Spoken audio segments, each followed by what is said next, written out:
Good evening, everyone, and welcome to the Berea City Council meeting, Tuesday, February 3rd, 2026. I'll call the meeting to order. Madam Clerk, please let the record reflect that a quorum is present. At this time, I'll call on Steve Cottle to lead us in the invocation and Pledge of Allegiance. Steve. Would you pray with me? Heavenly Father, we thank you for today, and we thank you for the opportunity to come together to do the work of the city. Lord, we thank you for all of those who have done such tremendous work over the last several weeks to keep all of the people within the city safe as we have continued to see extreme weather. Lord, as we go through winter, please be with those who are unhoused and are unable to provide for their daily needs. Give us the opportunity to help those in need. Lord, thank you for all that you have done for this city, and go with us and guide us, Lord. In Jesus' name we pray. Amen. Amen. Pledge allegiance To the flag of the United States of America and to the republic for which it stands, one nation, under God, indivisible, with liberty and justice for all. Thank you, Steve. The next item on the agenda is approval of the agenda. Is there a motion to approve? So moved. By Steve Cottle. Is there a second? By Katie Startzman. Any discussion on the agenda? A motion to approve. Seeing none, I'll request a voice vote. All in favor of the motion to approve the agenda, please say aye. Aye. And all opposed, please say no. The motion carries and the agenda is approved. Next item on the agenda are the minutes from January 20th, 2026 and January 22nd, 2026. And just for reference, we can approve those together if you also choose. Is there a motion by Teresa Centers to consider both, Teresa? All right, is there a second? By Steve Davis.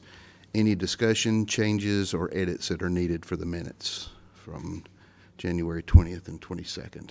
Seeing none, I'll request a voice vote. All in favor of the motion to approve the minutes, please say aye. Aye. All opposed, please say no.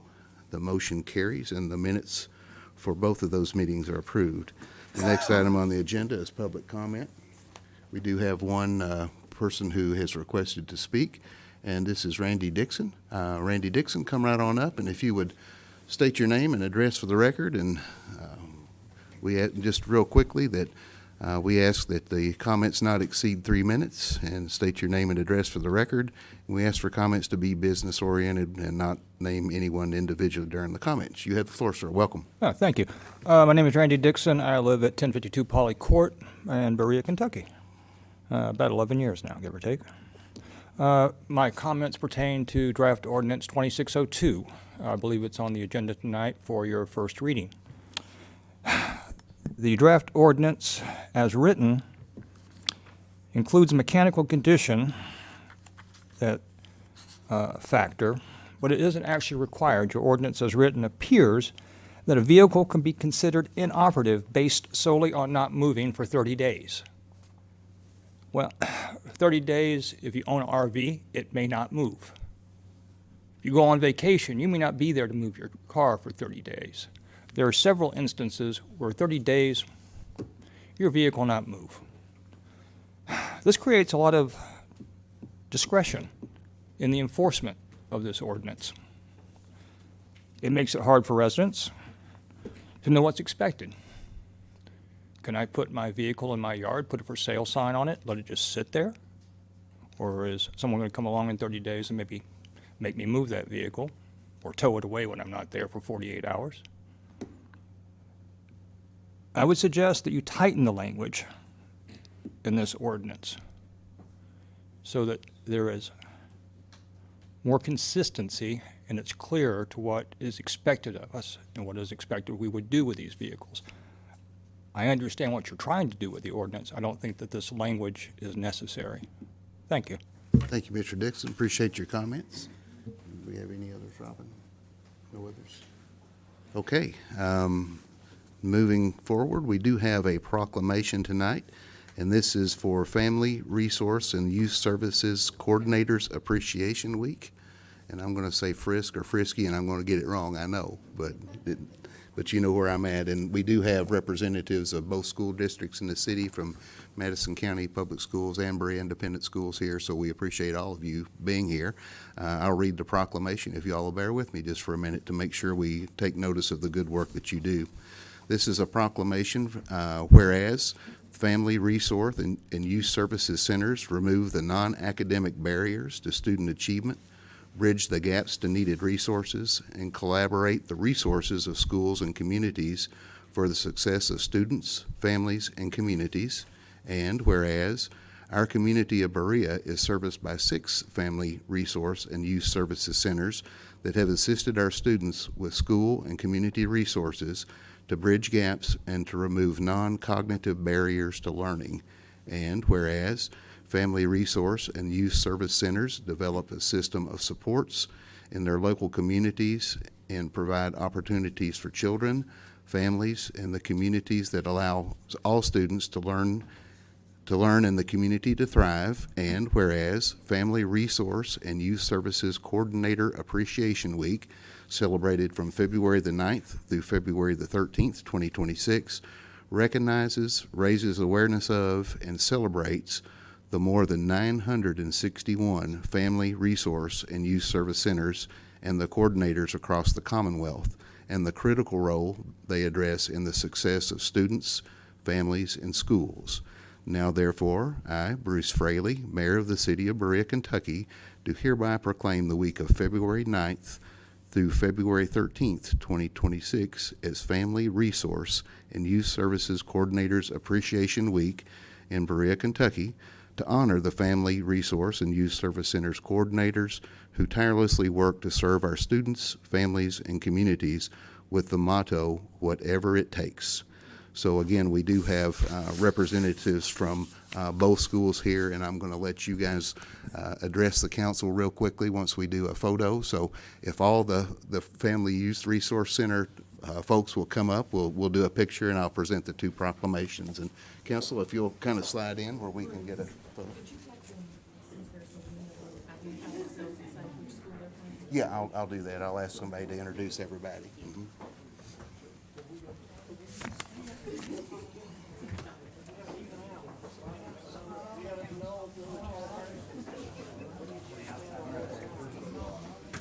Do I get to be shorty now that Cora's gone? You can be short cord, okay?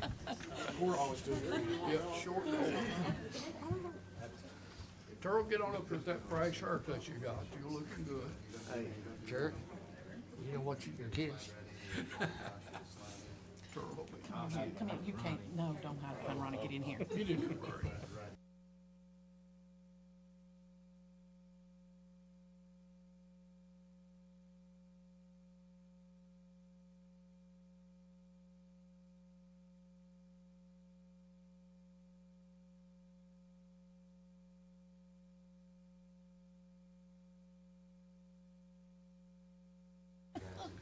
Just get used to it.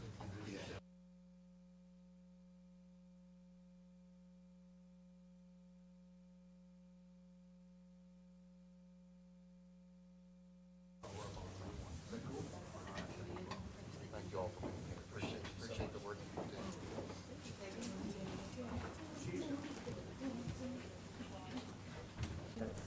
do. Be ready for you. Go right ahead, Natasha. Hi, my name is Natasha Johnson. This is Marilyn Benton. So we are the family resource at Berea Independent Schools. And our superintendent, Dr. Ryan Neves, is with us as well tonight. So we're thankful to have him as such a big support for us. I am a, third generation Berea pirate. My son in the audience is 4th generation. So my grandparents went to Fruit Jar. My dad went to Berea Community. My mom has taught there for 31 years, although she went to Lafayette. We won't hold that against her. So I am just so ecstatic to always get to take care of the students there. It is bred deeply in my family. My great-grandmother, she moved to Berea and went to Berea College and stayed here, and she was a huge advocate for making sure she took care of people in this community, and I like to carry on her spirit. But I couldn't do it without such a wonderful town. Anything that we ever have a need for, ask for, support for our students, it is always provided. We've never had a need that has gone unmet. That's speaks volumes for just our entire community, whether it's Berea College stepping in or the public library that does so much work, the extension office. We have wonderful resources here in our town, and led by a wonderful mayor. So I am just very thankful, and I hope to retire from Berea one day, and that this is just my home. And I'm very, very blessed to get to take care of these kiddos and their families. So. Thank you, Natasha. Appreciate the work that you all do. And we'll come to this side of the room with Amy with Madison County Public Schools. And Amy, Teresa wanted to be sure that we get your whole team introduced as well, if you don't Okay, mind. great. Thank you. I'm Amy Carmichael. I'm the district contact for Madison County Public Schools, and I am very blessed to call all of these Frisky coordinators not only coworkers but family. I consider them family. We've worked together for quite some time, and so I will introduce them with pride. We have Sean Quinlan at Madison Southern Youth Service Center. Lisa McKenzie is our regional program manager, and she is here on behalf of our region and for all the people here with us, because she once was a Berea Frisky herself. Zach Ray, who services Fairstown and Foley middle schools.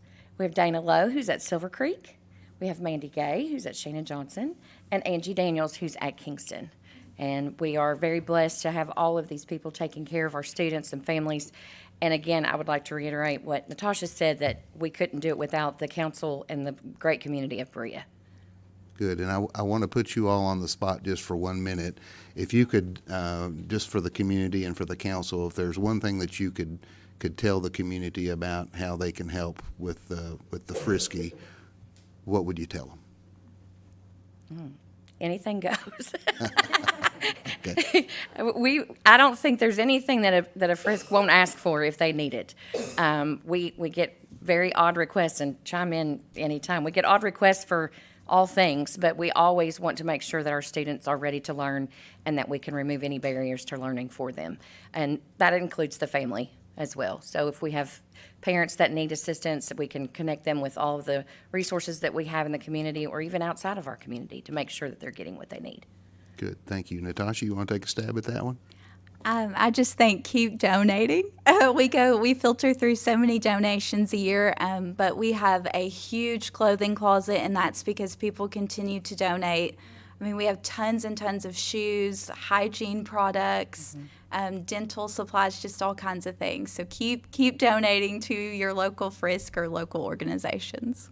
Good. I'm at the high school, and I'd like to add the same thing, Come right up to the mic where they can hear you.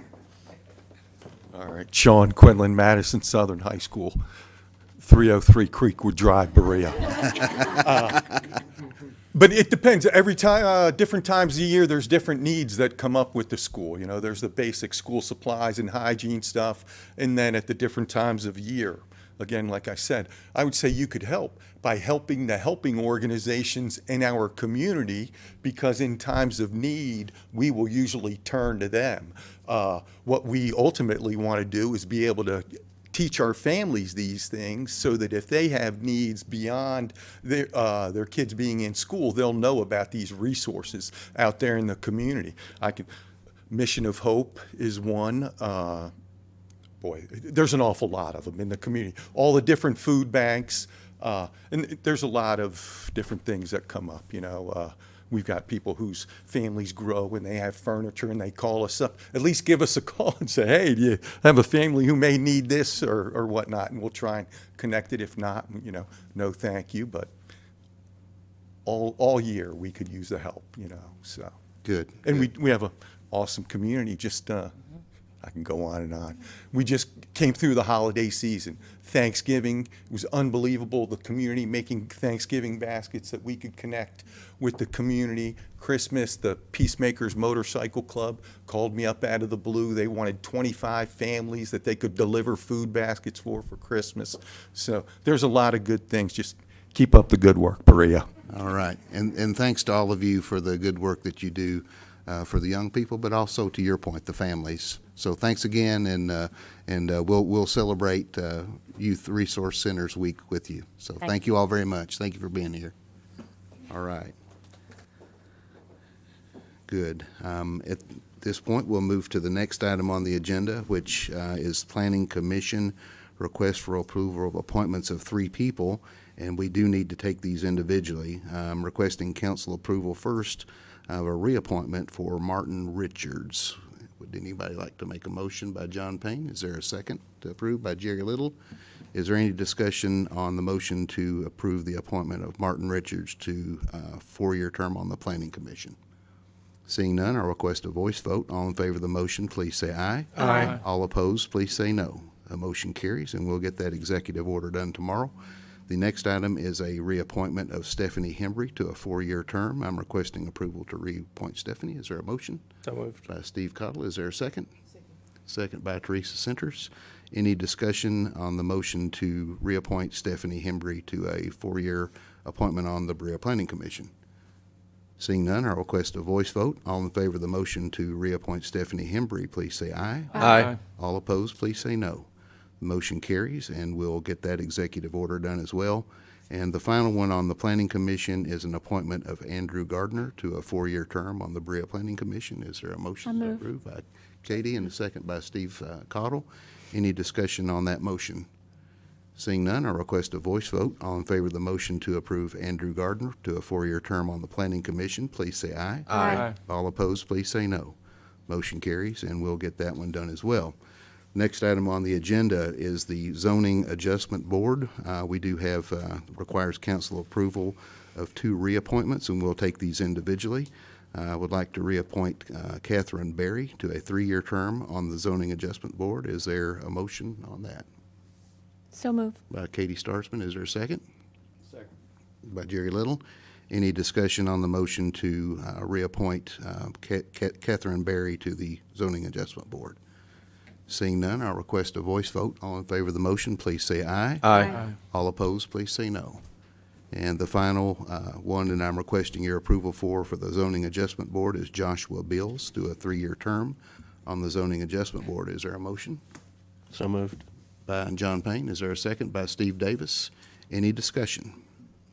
Seeing none, I'll request a voice vote. All in favor of the motion to reappoint Joshua Bills to the Zoning Adjustment Board, please say aye. Aye. And all opposed, please say no.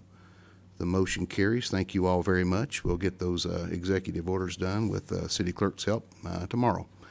The next item on the agenda is ordinance number 01-2026, 151 and 170, 76 Boulevard zone change, and this is the second reading. Mr. Gilbert. The City Council of the City of Berea, Kentucky does hereby ordain as follows.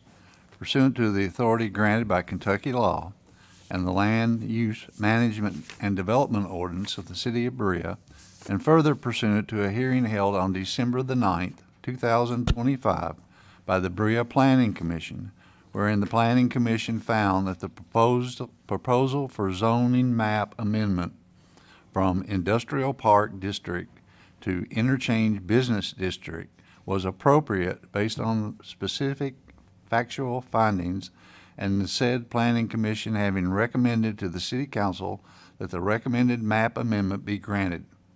Therefore, the City Council adopts the findings of fact and recommendations of the Planning Commission, and further pursuant to Kentucky law, the area as hereinafter described on Exhibit A hereto, being 18 acres more or less, and located at 151 and 170 76 Boulevard, being the same, is reclassified to B4, Interchange Business District from I2, Industrial Park District.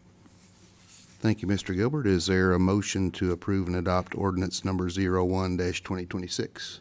By Jerry Little. Is there a second? Second by Teresa Centers. Is there any discussion on the motion to approve and adopt ordinance number 01-2026? Are you ready for the question? All right, we'll move to a roll call vote, and I'll begin with Mr. Payne. Aye. Ms. Startzman? Aye. Ms. Centers?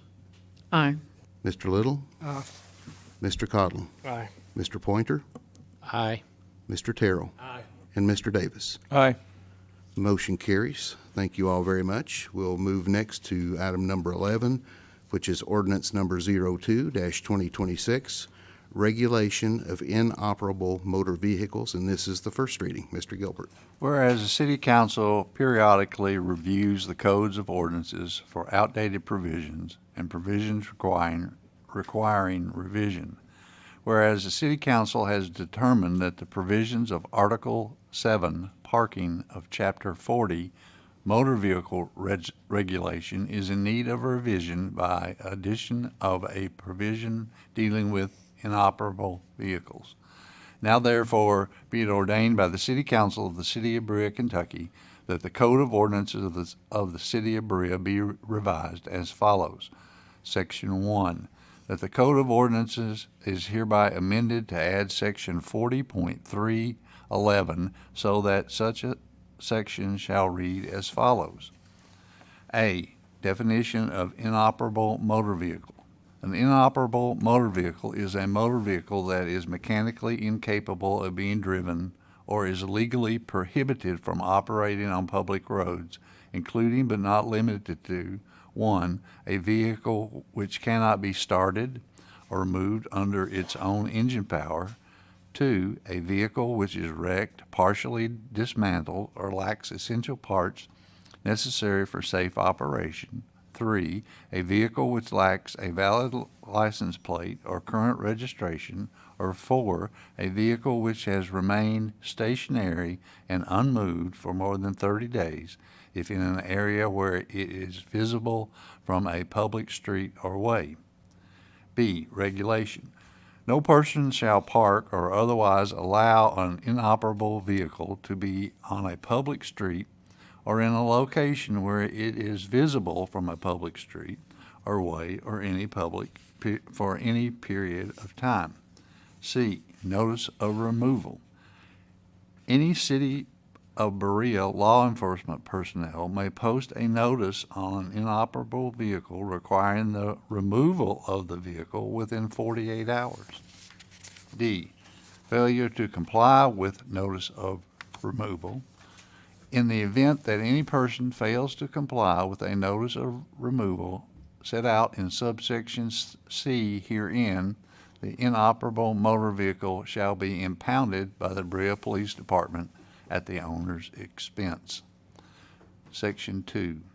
All ordinances or parts of ordinances in conflict herewith are repealed. This ordinance shall be published according to law. And that is our first reading, with the second reading scheduled for our next meeting, which would be on February the 17th. Per past practice, I'll open the floor for any discussion or comments on the first reading of ordinance number 02-2026. So we'll start with Steve Davis and come to John Payne next. Steve. My first questions would be, with the enforcement of that, what impact can somebody tell me that has on our towing places and, say, a car and truck repair place? Because many of those vehicles will set much longer than 30 days just because of bureaucratic red tape or getting a part or whatever. So I'm just curious if that ordinance impacts those businesses at all. And the second question I would have would be in that one section there where it talks about hadn't been moved in 30 days, are we specifically saying inoperable vehicles that haven't been moved in 30 days or just any vehicle that hadn't been moved in 30 days? Because I'm not sure there's enough clarity there for me, I'm not a lawyer. But those are the two issues I have with the way it reads currently, or have questions on.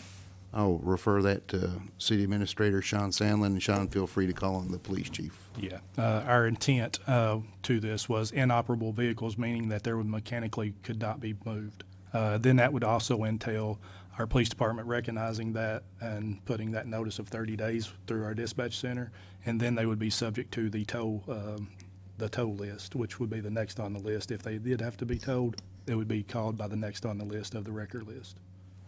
Does that? Yeah. I guess that doesn't that answers the inoperable part, but my question is, what keeps our police officers from going to a place that vehicles are towed to and saying those are inoperable because they've been sitting there more than 30 days and having those towed somewhere else? Or to a repair shop, let's say like Smith's Tire, where you've got a vehicle that may sit there more than 30 days while you're waiting for parts. No, these are only to do on city streets. Okay. If we see, if there's a vehicle that's inoperable on a city street, On the street, not on a business property? no, not on a Okay, business, okay. on a city street. The visible threw me off there too. Yeah, Yeah.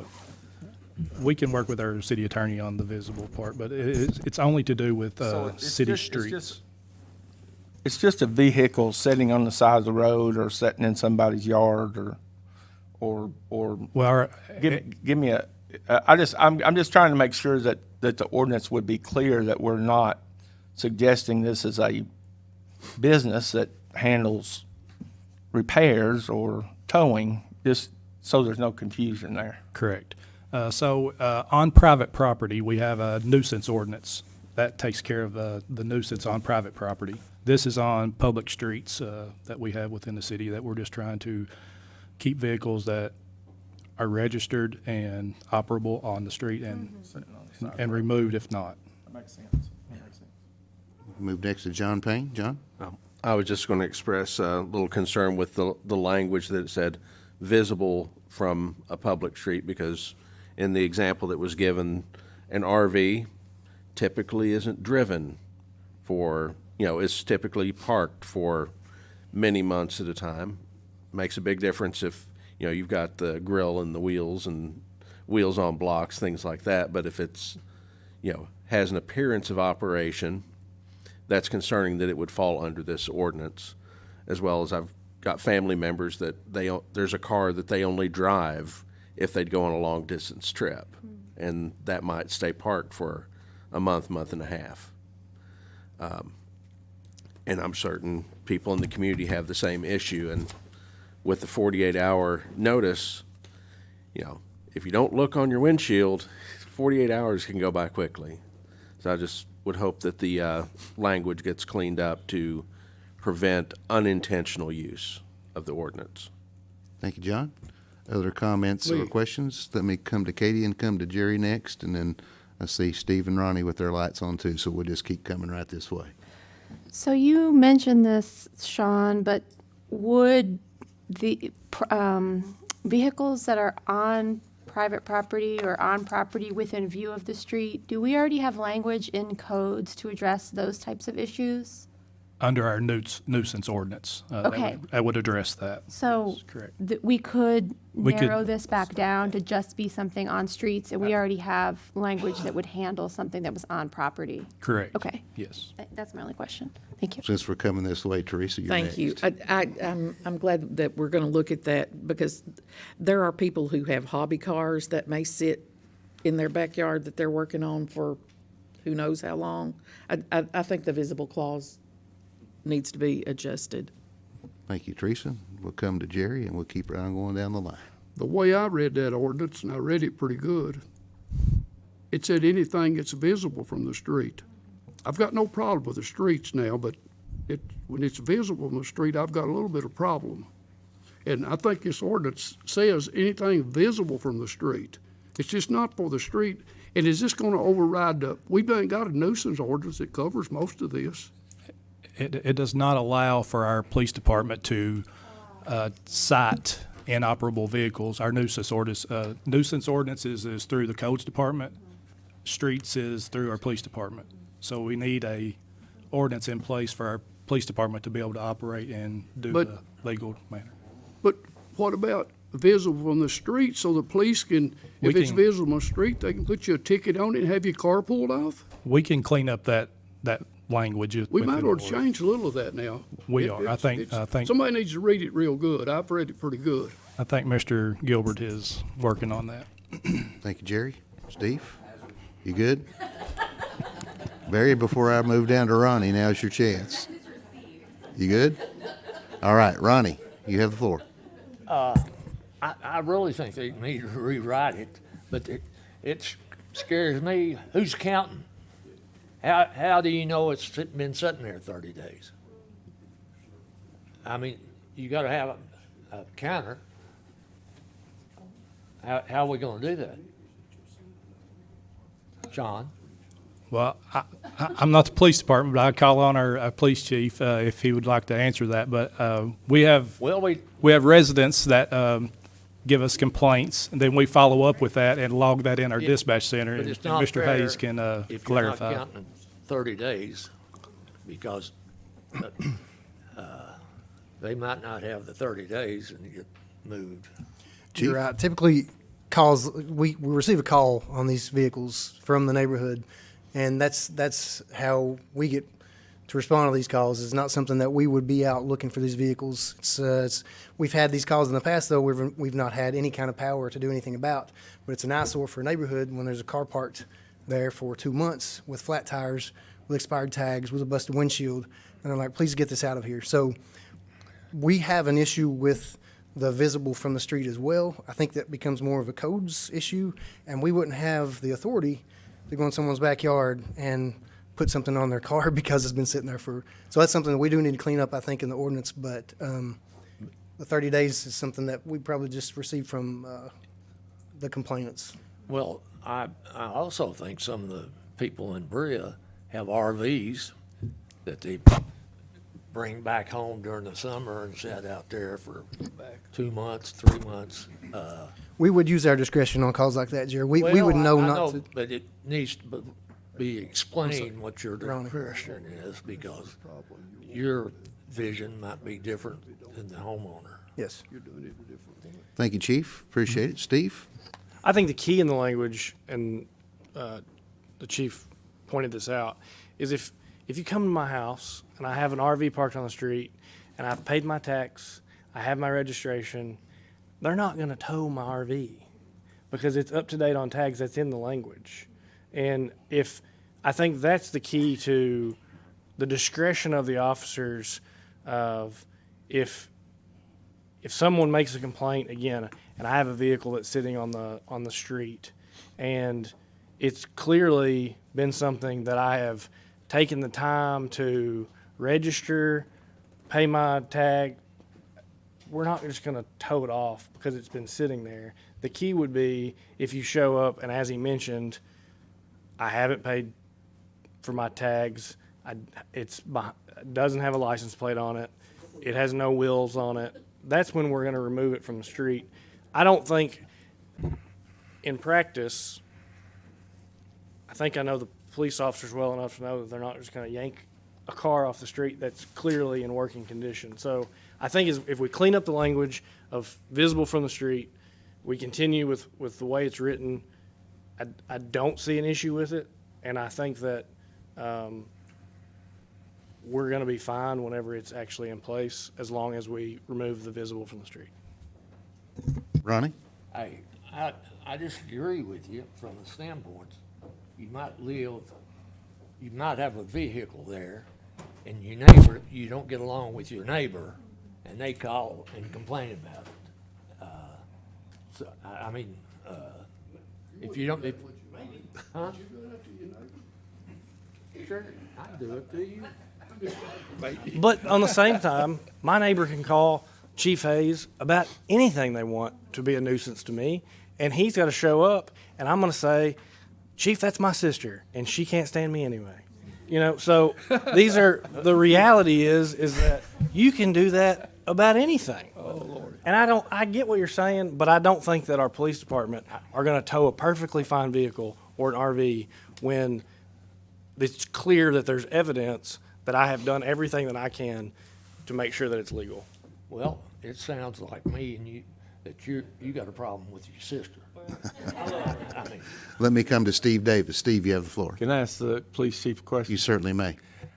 So, is it my understanding that this kind of came about because you guys get a lot of calls about inoperable vehicles, or We don't get a lot of calls about inoperable. but we get enough that we need to have? In other words, at this point, if a car is sitting on the side of the road with no tires and just whatever, and the tags are out, et cetera, you all have no way of asking or towing that vehicle. That's the problem, is we don't have a way of dealing with them. So We that, might like, get one or two a that year. has to be cleaned up. Yes. I completely agree with that. So that's kind of what's bringing this on. It's not that we have a horrible problem with it, but it's the fact that you guys don't have any way of taking care of that problem. That's why the ordinance is needed. And to your question earlier, I don't think it would be a great deal of work on the on the record services, I don't think there will be that many. Yeah, without, not, that's not what my concern was, is the record service would, because vehicles sitting there too long.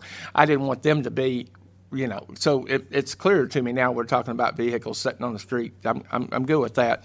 The visibility language got to be cleared up because that's too vague. But, yeah, it makes sense to, that would be, because you guys have no way to do it now, so they could just sit there for a year or 6 years or whatever until. Typically, we would just go to that house in the past and say, hey, can you please move this vehicle? Right. And But that's you all really the had power no we way to had. enforce that, correct? Yes. Right. Yeah, okay. Right. Thanks. Thank you, Steve, and that's a good discussion. What I'm seeing is that I know that the chief and city administrator will get with the city attorney and look for ways to kind of work on that a little bit and bring it back to you for the second reading. This is why we have 2 readings of our ordinances. So good discussion. I appreciate everybody's input. Without objection, we'll go ahead and move forward. Is that good with everybody? All right. We'll next move to our department head reports, and tonight we do have our featured department head, which is Charlie Russell, the chief of the Berea Fire Department. Charlie, welcome. You have the floor.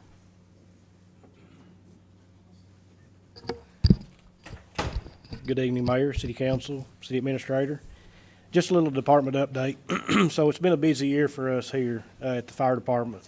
We started off this year hiring 3 new employees that were our first to go to a 13-week Kentucky Fire Academy and then return to complete a 4-week advanced EMT class or accelerated EMT class.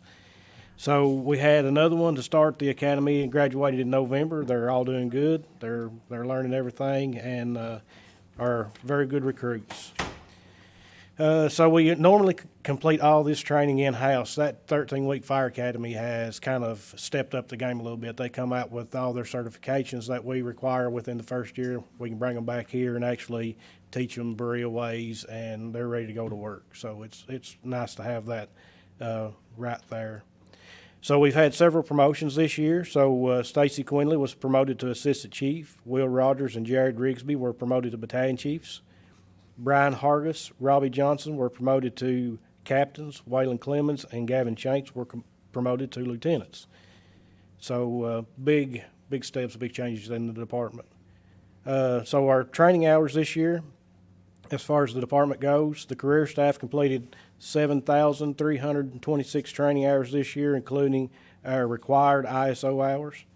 The volunteer staff completed 2,674 training hours this year with a combined total of training hours of 10,000.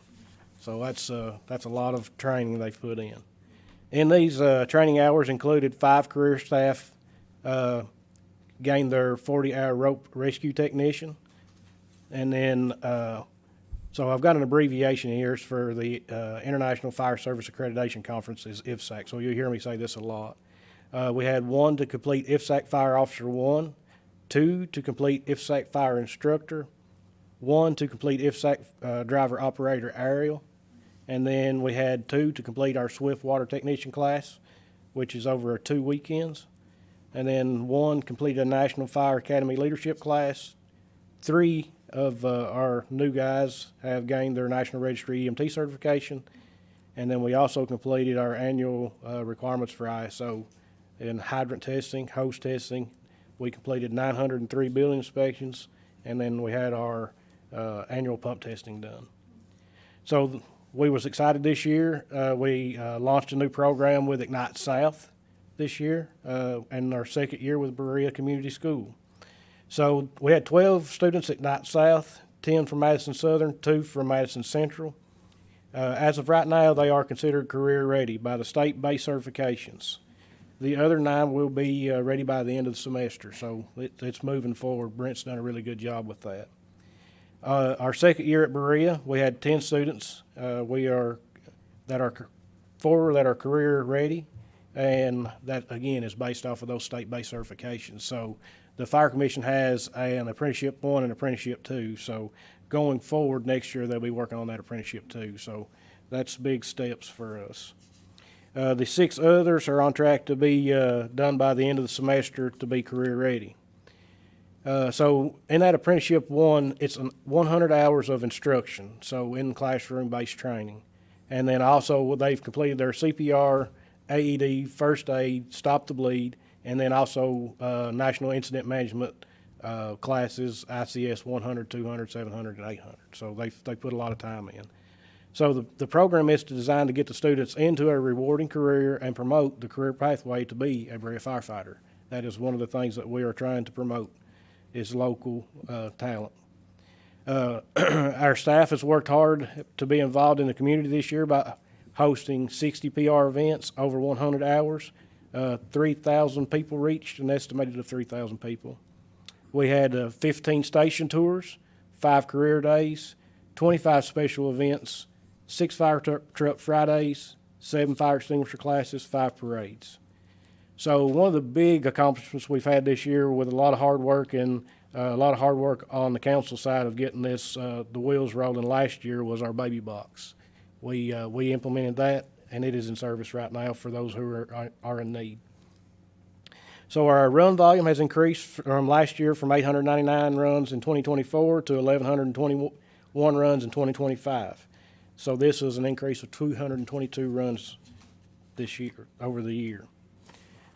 So this past year, we responded to 77 fire calls. In this number were 28 structure fires, 12 vehicle fires, 17 brush fires, 7 overpressure, rupture, or explosion or overheat calls, 326 medical emergency service calls, 64 hazardous conditions, 130 calls for service, 188 good intent calls, 244 false alarm calls, 31 severe weather, natural disaster, and 55 special incidents. So we're working to implement our brush truck to run the EMS calls to cut down on running those bigger, more expensive apparatus. A little bit more or less maintenance, and then we'll have a smaller apparatus to be able to get into some of the more rural areas. So we'll be running the EMT on that truck to also help with EMS. So I would like to thank my department staff for their hard work and dedication and professionalism they provide each and every day on and off duty. I would like to thank the council and the mayor, city administrator for the opportunity to lead such a great staff. This being my first year, I've learned quite a bit, but I have a lot to learn. I would like to thank you all for your all support. Thank you, Charlie. Appreciate your comments and the job you're doing. We'll open the floor up for questions or comments. Ronnie, get your mic, Ron. Has anybody used it? The baby box, no. Luckily, we've been fortunate. We have not had nobody use it. If one uses it, let us know. I mean, Oh, it'll be, yeah. I hope if they got a problem, that they will use it. Yeah, that's what it's there for, is if they're in need to have that infant dropped off, they can drop it off and we can provide care. Charlie, I'm worried about you if you go so far with that beard. I hear you. I can shave twice a day, Ronnie. Other questions or comments for Charlie? Katie? Thank you for your detailed report. It's great to hear about all the important work that y'all are doing. Thank you. It really caught my attention, the increase in calls from 2024 to 2025. Do you see that trend continuing into 2026? I mean, I know we're only a month in, but that feels like a significant increase. So this month alone, we're right at, or well, over the last month into the day, we're right at 90 calls already for the year. So yeah, we're probably on par for that, which this is our busy season. With the weather and stuff, we were lucky that we didn't have a whole lot of weather-related calls, but we did have some accidents, but we had a lot of fire alarm calls and stuff like that. So that's picked up on our call volume during the weather. If you've heard of sirens, it's not just car accidents or anything like that. Steve? Charlie, appreciate everything y'all do, and congratulations on your first year as chief. Thank you. On that large increase that we had, was there any one particular thing that stands out? I heard false alarms there, 200 and some. That one was interesting to me. But was there anything in that data that was extremely larger than the previous years, or was just kind of across the board? It's pretty much across the board, but one thing that you are starting to see more of an increase in is the EMS calls is a big thing. And that's across the nation. You know, the fire service will probably run, 85 or 90% more on the first aid and medical type stuff before they will the other. So it's a large increase. Katie? So Sorry, can I ask a follow-up question? So, I apologize, I don't know a ton about your industry. Oh, you're fine. So, is there a new way that our fire department is responding to EMS calls? Or are we responding to more of them? Or are there just more EMS calls in general and y'all have always been responding to them? Yeah, so what we've seen now, we've actually been talking with EMS to help provide first response services with them. So they're seeing such a large number of increases, they don't have the trucks available to be able to respond to everything and get there in a timely manner. So they've been utilizing us quite a bit more to be able to respond quicker to, provide a better service for the community. You're welcome. Ronnie? Charlie, when the ambulance goes out of town, do they notify you to pick up service for the areas? So normally what happens is if dispatch has all the trucks out, we'll get the tone first, and then as soon as they get an ambulance back in the county or back toward Berea from Richmond to transfer that truck. So we you respond. put on alert when they're out of town? Well, normally what they'll do, they'll just tone us first, and we'll respond while they get an ambulance to us. It's normally the way that works. Quicker response. Well, that's what we want. Oh, yeah. But when the ambulance is taking somebody to Lexington, we may not have anybody in town. So normally what'll happen with EMS is if they have all the trucks out at Berea, if they have a truck available in Richmond, they will send one here for coverage. They'll normally back up that station unless all trucks are out. Do they notify you when they're out of town? No, we don't get a notification Well, unless we get a call. I know, but the call might be too late. I mean, you need to be warned that they're out of town, in my opinion. I don't know how you do that. Yeah, so normally what happens with dispatch is if they get a call is in transition from Richmond to Berea to bring a truck here for coverage, Yeah. they'll go ahead and tone us out to that to get us en route. I just want to make sure we got coverage. Oh, yeah. Other questions or comments for the fire chief?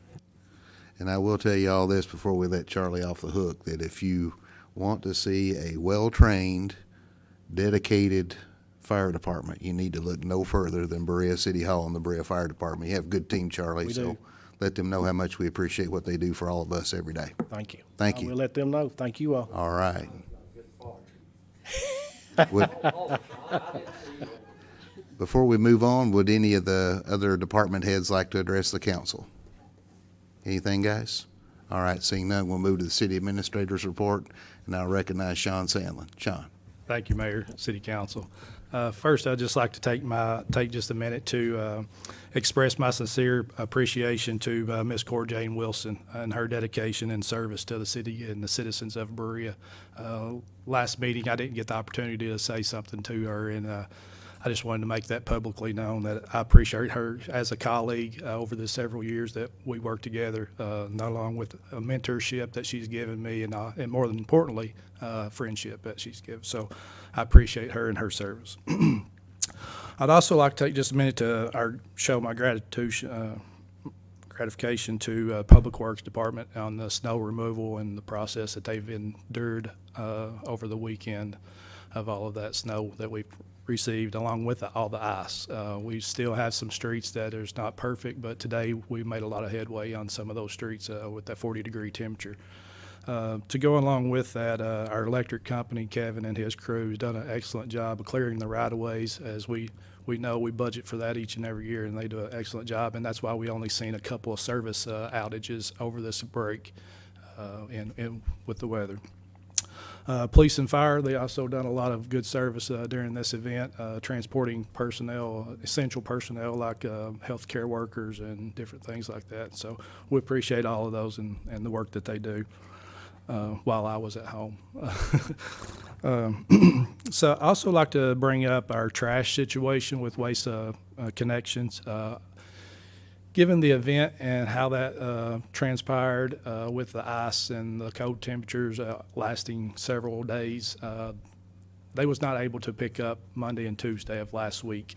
They was supposed to back that up this week and have double routes. I think they did get around to a lot of that, but there's still a lot of streets that we talked about that still had some ice on it that they had to miss again. So be patient, bear with them a little bit. I know it's a little frustrating. We see trash everywhere at this point, overflowing in dumpsters and everything, but they're working as hard as they can, and we'll get that up to par soon. I will remind everybody to make sure that their trash is in trash bags. A lot of times that trash gets blown around when it's not in the trash bag, so please make sure that your trash is in a trash bag to at least keep that somewhat contained. And then also, I'd just like to welcome Mr. Pointer to the council. Obviously here, anything that you would need, reach out to me and we'll get you whatever answers you might need. Thank you. I'll take any questions, Mayor. Questions for Sean? Jerry? I got two things. On this garbage, I don't know whether anybody knows it or not now, but if you got a dumpster and the lid is up and it's too full, they're charging you maybe $100 extra. But see, all the dumpsters now around town's got the lids up, they garbage by the side of it, and I hope they don't try to do that to the people for this because of this weather. But they say they got a camera on that truck that takes a picture of it now. And so anybody's got a dumpster, they better try to keep the lid down on it, not overfill it and then I got a good compliment, okay? I had a resident call me late yesterday evening about an issue he had with a street. I called Sean. He said, I'll have it looked at today. The resident called me back this evening, and he said he wanted a big thanks to Sean, the street department. He says the best job he ever seen. So thank you, brother. They do good work. Just in that particular situation, we didn't realize that was a city street. It was kind of a off, we thought it was a private street, so we didn't plow it, but we made everything right, so it's good. Yeah, thank you, Jerry. I will say that Waste Connections do recognize that trash is more than normal at this point, and they will not be charging anything extra until they get it back in line. Yeah. It's liable to take 2 weeks. These businesses, some of them, the nursing home is unbelievable. It very well could. Ronnie? Our trash people, did they sell out to another company or? No, I think what I had seen Rumpke or was, somebody? I think what I had seen was Waste Management. We contract with Waste Connections. Okay. I mean, somebody told me that they sold one of them is the reason we're having some of them. Yeah, I think that was confusion. Well, I'm confused, but I'm always confused. I think, Ronnie, I think Rumpke bought Waste Management. Rumpke bought Waste Management, not Waste Connection. There's a company called Waste Management. I think that's where the confusion's at. Thank you, Steve. Katie? It's been a pretty mild, no, it's mine. This is a minor question. It's been very mild winter until now, so I'm assuming we're fine for salt, but that seemed like a very salt-heavy event. It really was. Okay. We took a hit. We're having trouble getting salt. We'd had a 600 ton on order for a month now, trying to, get ahead. So we're still seeing a little trouble getting that, but we've been in contact with them pretty regular trying to get that. But, we're all right now. Depending on the events and how they come about, we're doing okay. And we're not concerned at this point, but still trying to get some. Yeah. Okay, anybody else for Sean? All right, Sean, good report. Thank you. And Sean and I were both gone a little bit today, so we didn't coordinate comments. So a whole lot of what I have to say is very similar to Sean's, but I'm going to let it rip anyway. First of all, I do want to compliment the Public Works crew with the snow clearing. And we say this every time, and they consistently perform better than we could reasonably expect them to do. And I think that speaks really well for our Public Works Department. There's no doubt in my mind that they are committed to making sure that people can travel safely through the city. Sean mentioned hard work, and I think, Sean, they worked rotating 12-hour shifts on overtime to keep ahead of it. The other thing I'll tell you, and no criticism for other cities, but if you've been to any of our neighboring cities around, you would realize how fantastic of a job that our team did. I've been in some other cities, and I was a little frightened to drive around, and I realized how good we have it. So, again, compliments to Roy and the entire Public Works team for a job well done. I too wanted to acknowledge the service of Cora Jane Wilson. Cora Jane came on and served for 9 years on the city council, not even counting her experience with the city and service there, but I too appreciate her 9 years of dedicated service to the city of Berea for the love of the city and for the love of the people. So we wish Cora Jane the best and thank her for her service. Also, I'll join Sean in welcoming Barry Pointer, who was appointed by the city council to fill the unexpired term of Cora Jane Wilson. And that was, Barry was appointed by council on January the 22nd. So, Barry, we welcome you to your first meeting and look forward to working with you as we move the city forward together. And that is all that I have. I do have one other thing. I wanted to acknowledge Tom Schultz that's here. Tom was actually elected 10 years ago to council, served on council, and now serves on the Code Enforcement Board. And Tom, it's good to see you back in council chambers, and I always like to acknowledge our board members and the people that do the work of the people behind the scenes. So appreciate your work on the Code Enforcement Board and good memories from our days on council. Nice to see you, Tom. We'll move forward next to the council comments, and I'll begin with Mr. Davis. I don't want to sound like an echo, but Berea's blessed with our public services, and that's not just the street department. We're just blessed. You go other places, and we're very blessed. The other thing too, I want to welcome Barry. Known him by reputation and personally for a long time, and I'm sure they'll eventually get you a nameplate over there if you feel left out. And it'll probably be a brand new one, because if you're here and you're not recycling one, you get a nice clean one. So thanks everybody. Thank you, Steve. Next, we'll move to Ronnie Terrell. Ronnie. I want to say we forgot the utilities. I'll tell you what, I was amazed that we went through without an outage that I know of. I mean, y'all really done a good job. The only thing I'm worried about when it's with the ice going off the trees if they break, but you've really done a good job, as well as the street department. And I hear more of the citizens talking about it than ever before. So, thank you all. Thank you, Ronnie. Next, we'll move to Barry Pointer. Barry, you have the floor. Thanks for the warm welcome, and I'm humbled to serve the city of Berea, so I'm looking forward to this experience this year, and I'm looking forward to getting to know everyone a little bit better. I appreciate all the work of all the units and all the departments, and I look forward to some tours with Sean so I get to know people a little bit better. But again, thank you for the warm welcome, and I'm looking forward to doing some good work for the city. Thank you, Barry. Next, we'll move to Steve Cottle. It is an echo at this point, but our services of the city do an exceptional job, and we always say that, but it's something that we need to continue to say, because I hope what I really hope is I hope that the people who are driving the trucks, the officers going to pick people up, the firefighters out there doing the work of the city, all the people who are having to do those essential jobs truly know the level of appreciation that we all have, and also the level of appreciation that our citizens have.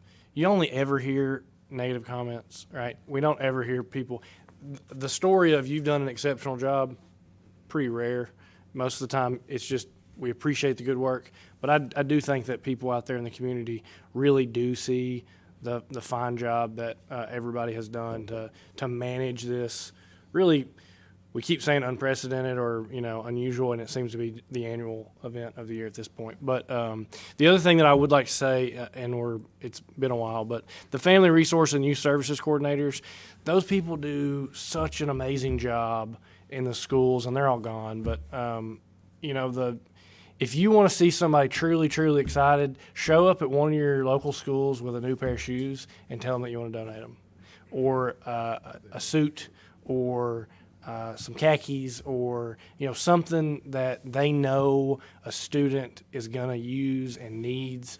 I can tell you that from the work my wife does and my parents did, I've seen those people do so many wonderful things for kids in our community. And the reality is that you can't learn if you're hungry, if you're cold, and if you're not taken care of. And they make sure that they really are. And so I wish we kind of ran long so we didn't get to have comments, but the work that they do is immeasurable, and they really do make a difference, so that when kids leave Berea and go do things, I hope that the work that they do has a positive memory of the time that they grew up here because of their work. So thank you to all of them, and welcome to Barry. He'll do an exceptional job. Thank you, Steve. Next, we'll move to Jerry Little. I got a couple things. I want to thank Kevin Howard and his crew. You know, you never think about it till the lights goes out. They've rebuilt our, Dixie Park, we used to have a terrible mess down there. They've rebuilt the lines, they put new transformers. And a lot of people don't want to see these tree limbs cut, but trimming your trees keeps the electric on, and people setting trees out in the right of way. And I just really want to thank Kevin and his crew for what they've done. And we've been so lucky that we haven't lost electric, but that's because you all have looked ahead and done the tree trimming and rebuilt the lines and stuff. And I just want to say thank you, and everybody else has commented too about that. And then I got one more announcement. I want to have a Public Works meeting next Tuesday, 2/10/26, in the Randy Stone Room. Like I say, a Public Works meeting. And the main topic is going to be the streets that we're going to repave or try to rework in the early summer of this year.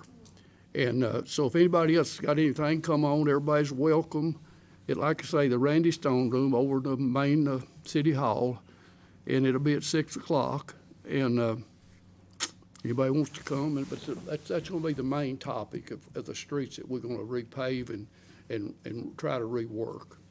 And that's all I've got. I thank everybody for coming, and just bear with us. We're doing the best we can. Thank you, Jerry. Next, we'll move to Teresa Centers. Well, I'm not going to, I probably will repeat everything. The street department did do a wonderful job. I think they must have gotten out ahead of all of it compared to what you see around and about us. But the vision that you have to have in order to see things work this smoothly is something that we don't always think about. But Charlie mentioned part of that in his report to council, where they're going into the schools and getting those kids pre-certified. That's vision. That will help his department as time goes by. And from what I read about what happened in Nashville, because somebody cut the tree trimming budget, we need to really be thankful that we've kept looking forward and do that maintenance and do those preventative measures. And that's across the whole city. All of our department heads are always looking ahead, and we appreciate it. Thank you, Teresa. Next, we'll move to Katie Startzman. Thank you. Welcome, Mr. Pointer. I feel like if we were really welcoming you, we wouldn't make you sit next to Ronnie. So glad you're here, though. Trial by fire. But I'm looking forward to serving with you. And that raises one point. I was wondering if maybe it doesn't need to be the next work session, but we need to talk about our committees, right? Our council committees now with the change in our, I don't know if anybody else has talked about that already. I haven't heard about it, but so that's just something that's on my mind. And I just want to add another spin to the preparedness of our public utilities and our public works department, which is the economic development and economic impact that storms like this can have, and how when we have businesses that are able to function with only being able to be closed for a minimal number of days, it really impacts the businesses, it impacts the employees, as a restaurant owner who I feel like every year now I have to close for one weekend in the month of January. It's just part of my normal routine. But knowing that there's going to be a minimal impact to my business, and I know there's dozens of businesses across town that, you know, we have to decide whether or not our employees can make it safely to work because of the condition of the roads, or whether or not we have power and can do our work. So I think that's another thing that not just public safety, but our businesses benefit when we have responsive city utilities and public works. So thank you. Thank you, Katie. And for the last word, John Payne. Well, want to thank City Administrator Sandlin because he pretty much touched on anything I could have brought up today. Thank you for that report. By the way, welcome aboard, Barry. And I'm not going to miss an opportunity to say thanks to our public employees. Just an amazing job done with our utilities, public works, parks, emergency services. I have heard stories from other communities, which I will not name. We have really set a high bar, and I'm just ecstatic of our workers. And that's really all I have. Thank you, John. That brings us to the end of our agenda. Is there a motion? So moved. To adjourn from Steve Cottle, second by Teresa Centers. All in favor of the motion to adjourn, please.